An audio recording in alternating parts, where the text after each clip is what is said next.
Всем доброго утра, дорогие друзья. Вы все слышали поговорку «Замуж выйти не напасть, как бы замужем не пропасть».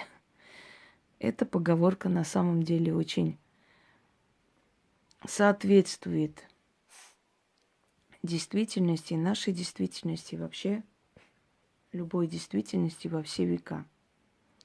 От того, кто будет твой супруг, твоя вторая половинка, зависит вся твоя судьба на самом деле.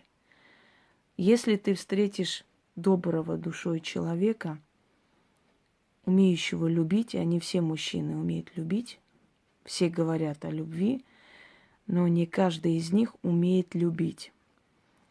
У многих мужчин представления о любви совершенно разнятся с представлениями женщины. Женщина понимает любовь как заботу. Если нет заботы, нет любви. Если к вашей жизни абсолютное безразличие, что будет с вами, что вы будете есть, что вы будете пить, банально звучит, и так далее, там нет любви, там обычная страсть. Когда одного из великих людей спросили, точнее спросила жена: вот мы с тобой прожили больше 50 лет. Скажи честно, ты меня любил? Он сказал: я не знаю, любовь это или нет, но помнишь студенческие годы, когда ты приходила домой, и я накрывал тебе на стол, и все время говорил, что я сытый, потому что я только что покушал. Она сказала: да, помню эти дни. Так вот, я тебе врал. Я ничего не ел, я оставлял тебе. А теперь ты сама сделай вывод, любил я тебя или нет. И вот такой поступок, дорогие дамы, он, скажем так, красноречивее, чем тысячи томов о любви, о страсти. Порой человек, который способен бросить тебя на улице ночью и сам поехать дальше гулять, дальше веселиться, говорит тебе о любви, что очень любит тебя и без тебя жить не может. Порой человек берет последние деньги у тебя, идет, прогуливает, в то время как тебе эти деньги нужны, например, на лекарства. И после тоже говорит, что очень любит тебя, и ты не понимаешь, ты такая дура, не понимаешь, как он тебя любит, а он ради тебя жизнь отдаст, а пусть попробует кто-нибудь тебе слово скажет, он там любого зарежет, замочит. Это все пустые слова, потому что любовь доказывается делом. Можно ничего не говорить, заботиться, любить, чтобы женщина чувствовала себя нужной. Это самое главное в жизни. Любовь мужчины это когда ты себя чувствуешь нужной и главной в его жизни. Если человек тебя бросает в такси одну, если человек на улице поднимает на тебя руку, если человек унижает тебя, напоминая твои прошлые ошибки, может быть, боль и прочее, этот человек любит только себя. И то, что он называет любовью, это любовь к самому себе, но не к вам. Поэтому, дорогие друзья, иногда, когда вы тяготитесь одиночеством, вспомните, сколько миллионов женщин живет с подобными монстрами, чувствуя, как они капли за каплей пьют их жизнь, уничтожают их внутреннее «я», и в итоге их превращают в озлобленных женщин, неухоженных, которые давно уже забыли о том, что они женщины. Вот иногда одиночество полезно для того, чтобы сделать выбор, подумать, понять себя, поднять себя, стать самостоятельным и так далее. У нас у всех есть минусы. Не нужно рассматривать мужчин как некий такой объект абсолютный, знаете, близкий к идеалу. Не нужно с них слишком много требовать. Мы должны их принимать, любить с их ошибками, с их недочетами. Единственное, есть вещи, которые действительно прощать нельзя. Потому что, прощая такие вещи, а именно безразличие к себе, абсолютная безответственность, нежелание отвечать за свои поступки, уход от ответа и прочее, прочее. Такие вещи, прощая, мы сами превращаем себя в некто такое подобие, знаете, ишака, на котором ездит. Поэтому не тяготите своим одиночеством. Считайте, что когда вас никто не оскорбляет, не поднимает руку, не принижает, когда вам не приходится мечтать о том дне, когда же он сдохнет и вы освободитесь, это великая радость, великое счастье, что вы свободны, одиноки, сами себе хозяйки. Но иногда бывают моменты, когда женщине хочется создать семью, родить ребенка. Это нормальная вещь. Это вполне, скажем так, закономерное желание и предназначение где-то женщины. Хотя можно жить и для себя. Я всегда считала, что не надо жить ради общества и быть удобным обществу. Многие женщины, известные великие женщины, которые не имели семьи и прочее, это не мешало им быть личностью, да, и уйти, оставив след в истории. Это выбор каждого человека. Никто не обязан жить по законам общества. Но в то же самое время, если женщина хочет создать семью, почему бы и нет? Не нужно нацеливаться на несчастные истории, на истории, которые заканчивались разводом, разрывом, угрозами, убийствами, я не знаю, много чем нехорошим. То есть бывает и миллионы счастливых семей, и счастливых историй любви.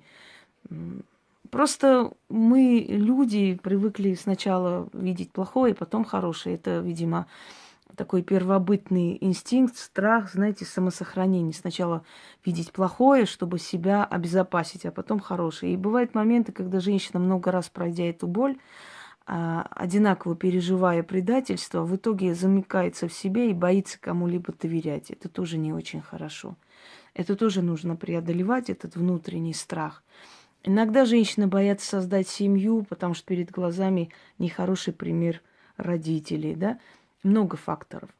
Но, впрочем, если вы считаете, что вы готовы, вам нужно выбрать. Вы должны...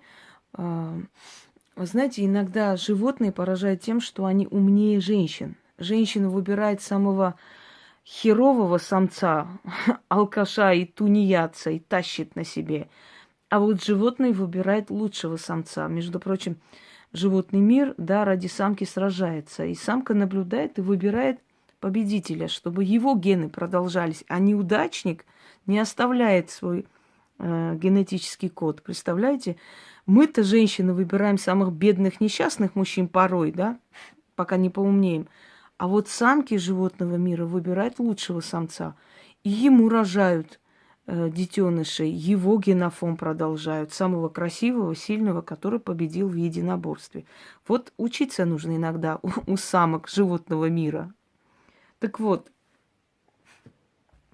дорогие друзья, но если вы хотите выбрать, а вы должны выбрать, вы должны сделать выбор, вы не должны кидаться на кого угодно, лишь бы он взял вас замуж. Вы должны выбрать этого человека, вы должны полюбить этого человека. Без любви замуж не выходите, потому что брак будет несчастливый. Не надо никакие доводы приводить. Может, мы полюбим друг друга, может, не бывает. Вы должны любить человека. Без любви ни ради денег, ни ради имени, ни ради связи, ни ради чего не выходите замуж. Встречайтесь с человеком. Если вы поняли, что это ваш друг, близкий человек, хотя бы дружеские у вас есть отношения, вот только тогда выходите. Потому что изначально, делая акцент на деньги или на связи, поверьте мне, проиграете. Останетесь ни с тем, ни со вторым, ни с третьим. Потому что любовь – это некая энергия, очень мощная, сильная энергия, которая вам нужна для создания семьи, чтобы у вас дети родились достойные, красивые, рожденные от любви дети, они талантливые, у них необычная судьба, они оставляют свой след в истории. Рожденные дети по пьянке или по случайным связям и прочее, прочее, как правило, в итоге получается не очень хорошими людьми. Я объясняла почему. Потому что есть пласты, откуда берется душа человека.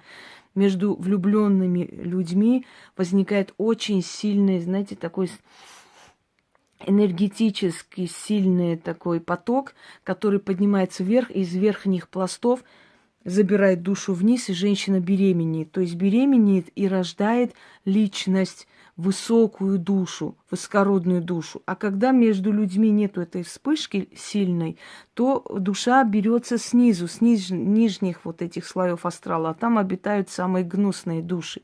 И поэтому даже в семьях профессоров, если они женились не по любви, получается сын преступник. Понимаете почему? Мы говорим, ну как же так, вот так воспитали, такая семья и вот такая тварь. Вот из-за того, что между ними не было чувств. Они сошлись по каким-то другим критериям. Их ребенок, их дитя не от любви рожденный, получается такой. Ну, не у всех, конечно, но чаще всего причина потом оказывается в этом. Итак, дорогие друзья, выдам-ка я вас замуж по старинному дедовскому методу. Итак, метод этот старинный, но дело в том, что настоящих слов заговора никто не знает. Додумывают там разные, придумывают, есть несколько различных вариантов, но вот сильной работы я не увидела. Поэтому, естественно, как всегда, мое это видение, да, образное мышление, как всегда, сыграло роль, но плюс еще и знание, наверное, любознательность и прочее, прочее. Ну, еще и открытое чутье и данные мне природой ясновидение. Я создала сама этот ритуал, и я хочу вам сказать, что, ну, по крайней мере, в моей памяти 7 женщин этим ритуалом вышли замуж. Остальное не знаю, потому что я давала, а потом люди уходили. Когда у людей что-то плохо, они оборвут твой телефон. Если не пишут, не звонят, это значит, у них уже хорошо. Что вам нужно для этого? Для этого вам нужно купить абсолютно новую рубашку или майку или футболку, совершенно новую, которую вы не одевали. С этой рубашкой идти к реке, именно к бегущей воде или к ручейку. Потому что река – это продвижение в жизни. Не к пруду, не к морю, не к океану. Только двигающаяся вода. С этой рубашкой идете туда. Если есть возможность, купайтесь, окунайтесь туда 4 раза. Значит, окунуться нужно, встать в одну сторону, смотреть, читать. Потом еще раз окунуться, встать в другую сторону, читать тот же самый заговор 4 раза. Если нет возможности купаться, то идите к реке с этой рубашкой. Положите эту рубашку на берегу. Берите в левую руку куриное яйцо. Желательно не магазинное, а вот живое куриное яйцо, деревенское. В левую руку берете, подходите к реке, мочите ноги. Поворачиваетесь в одну сторону, читаете заговор, потом в другую сторону, во все 4 стороны света.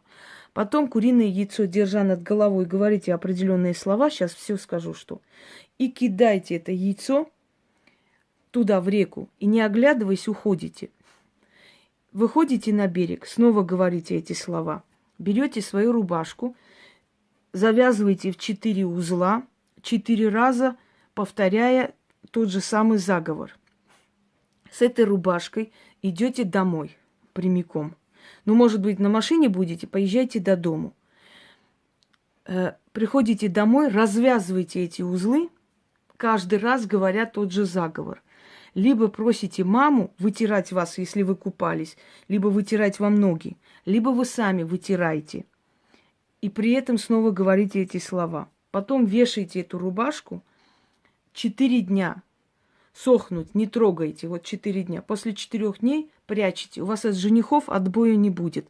И среди них выберите того, кто вам нужен.